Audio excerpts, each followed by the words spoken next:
1 year ago today, wildfires burned a lot of land in southwest Lancaster County. A lot of you probably remember that. It also marks a near-death experience for one Crete firefighter. Channel 8's Mackenzie Johnson followed up with Brad Elder today as he reflects on this last year. Mackenzie? After months in the hospital, Brad Elder returned home to Crete in January. Today, we talked about what his plans are for the future, including his role in Crete Fire and Rescue. This is the truck Brad was out fighting fires in on October 23, 2022. After the wind changed, he was lost in the flames. After I was burned over, I was the one that drove us out.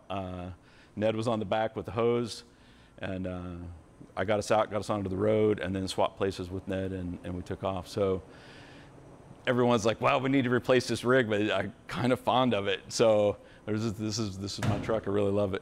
25% of his body suffered severe burns. He knows he could have easily died.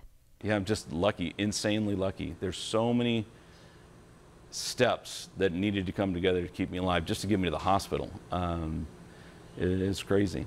He spent months in the hospital, but in January he was able to return home.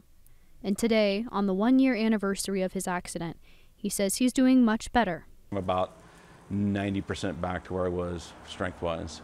So it was supposed to take 2.5 years, so that's pretty good speed. Too slow, but still pretty good speed.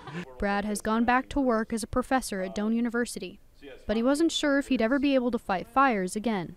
At 55, maybe it's time to stop running into burning buildings.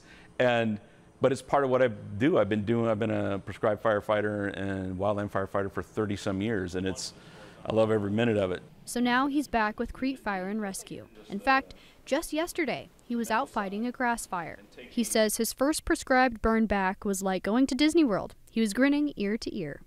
Incredibly, he stayed optimistic through the past year. I knew the battle wasn't going to be my body, it was going to be my mind. And how do you stay on top of that? How do you work with that? And I decided at the beginning that I was going to have to really work on being positive and seeing this as a positive event. Now it's awful, but it's a lot of work, and when you're done with it, you can look back and say, I did that. Brad says he still lives every day thankful that day 1 year ago didn't take his life. One of these days I'm going to have a Monday. One of these days it's going to be, it's just Monday, as opposed to it's Monday and I'm still alive. This is awesome. Brad says he's had amazing support from his family, Doane University, and the entire town of Crete. He says he's lucky. You know, I've never met Brad, but based on what you've told me, not only does he have a great attitude, he is one tough guy. Oh, definitely. All right. Thank you so much, Mackenzie.